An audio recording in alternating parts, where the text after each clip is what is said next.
बोलाए संवैधानिक परिषदको बैठक। इरान र अमेरिका बीचको तनाव अब अन्त्यतिर पुग्न सङ्केत देखिएको छ। राजनीतिमा लागे सरकारी कर्मचारीलाई जागिरबाट बर्खास्त गर्ने चेतावनी। लिपुलेख सम्झौता नेपालीलाई अस्वीकार्य हुने राष्ट्रपति नेता पराजुलीको भनाई। प्रधानमन्त्रीमाथि प्रधान न्यायाधीश नियुक्तिमा हस्तक्षेपको आरोप। डाक्टर अग्रवाल प्रधानमन्त्रीको स्वास्थ्य सल्लाहकारमा नियुक्ति। पाटन चक्कु प्रहार घटना, 3 जना पूर्व पक्षका लागि जेल चलान। सुकुम्बासीको होल्डिङ सेन्टरमा अनुगमन गर्नु पनि प्रस्ताव। दर्शकबिन, यी थिए आजका मुख्य हेडलाइन्सहरू। अब सुरु गरौँ समाचार विस्तारमा।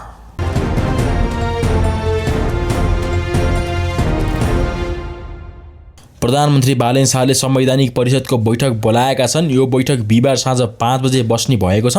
प्रधानमन्त्री बनेपछि शाहले पहिलो पटक यस्तो बैठक बोलाएका हुन्। अब सजिलो भाषामा बुझौँ।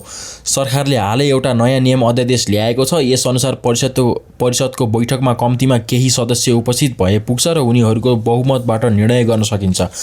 यदि मत बराबर भयो भने अन्तिम निर्णय प्रधानमन्त्रीले समर्थन गरेको पक्षमा जानेछ। अब मुख्य कुरा, यो बैठकमा देशका ठूला पदहरू नियुक्ति गर्ने विषयमा निर्णय हुनेछ। विशेष गरी सर्वोच्च अदालतका नयाँ प्रधान न्यायाधीश नियुक्ति गर्ने विषय महत्त्वपूर्ण छ, किनभने अघिल्लो प्रधान न्यायाधीश सेवामुक्त भइसकेपछि अहिले त्यो पद खाली रहेको छ। यसै गरी अहिलेका लागि वरिष्ठ न्यायाधीश सपना प्रधान मल्लले काम कुरो सम्हालिरहेकी छिन् भने यससँगै निर्वाचन आयोग लगायतका अन्य संवैधानिक निकायहरूमा पनि खाली रहेको पदहरू नयाँ नियुक्ति गरिनेछ। त्यसैले यो बैठकले देशको न्याय र प्रशासनमा ठूलो असर पर्ने देखिन्छ।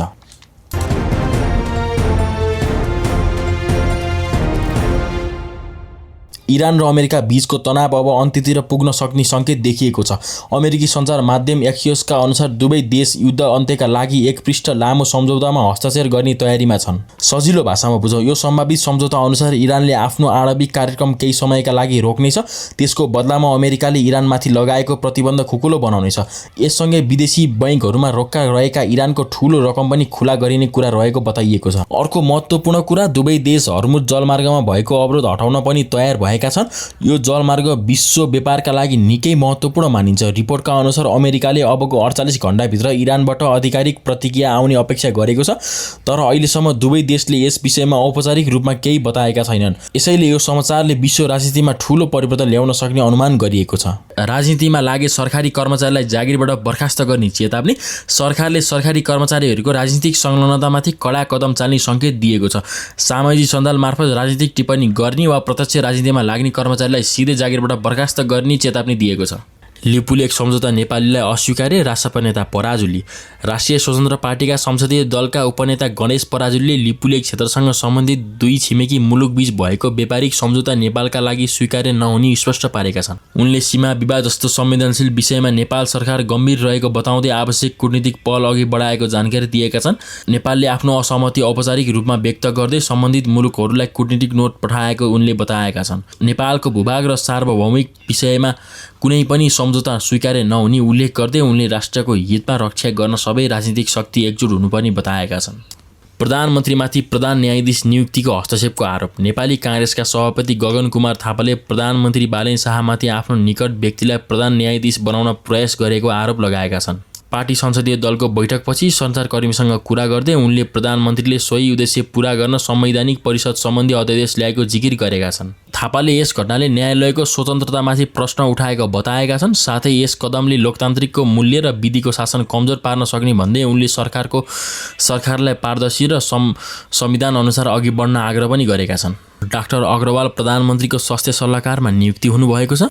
सरकारले वरिष्ठ चिकित्सक डाक्टर जगदीश प्रसाद अग्रवाललाई प्रधानमन्त्री बालेन शाहको अवैधानिक स्वास्थ्य सल्लाहकारमा नियुक्ति गरेको छ।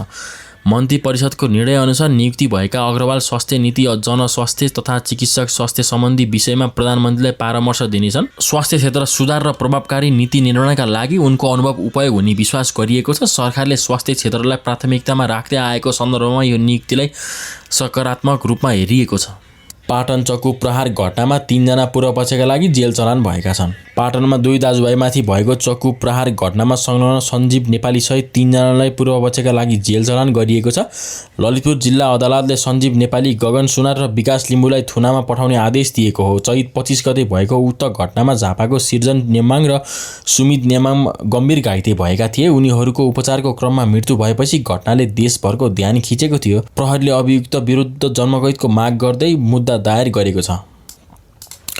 सुकुम्बासी होल्डिङ सेन्टरको अवस्था अनुगमन गर्ने पनि प्रस्ताव आएको छ। सांसद सुमाङ नेमानले सुकुम्बासीहरू राखिएका होल्डिङ सेन्टरहरूको अवस्था अनुगमन गर्ने पनि प्रस्ताव अघि सारेका छन्। कानुनी न्याय तथा मानव अधिकार समितिको बैठकमा बोल्दै उनले राज्यले सुकुम्बासीप्रति संवेदनशील र जिम्मेवार भूमिका निर्वाह गर्ने पनि बताएका छन्। यसको साथै उनले वैकल्पिक व्यवस्था नगरी सुकुम्बासी बस्ती हटाउन उचित नहुने पनि बताएका छन्। यसको साथै यस्तो कार्यले मानवीय सङ्कट निम्त्याउन सक्ने चेतावनी पनि दिएका छन्। उनका अनुसार विगतमा 19वटा आयोग गठन भए पनि समस्या समाधान हुन सकेको छैन। त्यसैले अब दीर्घकालीन र मानवीय समाधान आवश्यक रहेको उनले जोड दिएका छन्। दर्शकवृन्द, आजका यी मुख्य समाचारहरू हजुरहरूलाई कस्तो लाग्यो? कृपया आफ्नो नाम, ठेगाना र कहाँबाट हाम्रो भिडियो हेर्दै हुनुहुन्छ कमेन्ट बक्समा पक्कै पनि लेख्नुहोला र हाम्रो भिडियोलाई लाइक र सेयर गर्न नबिर्सिनुहोला र एउटा सब्स्क्राइब पनि गरिदिनुहोला। हस्त, धन्यवाद। बिदाई हुनेछु आजको लागि। भोलि फेरि भेट्नेछौँ। धन्यवाद।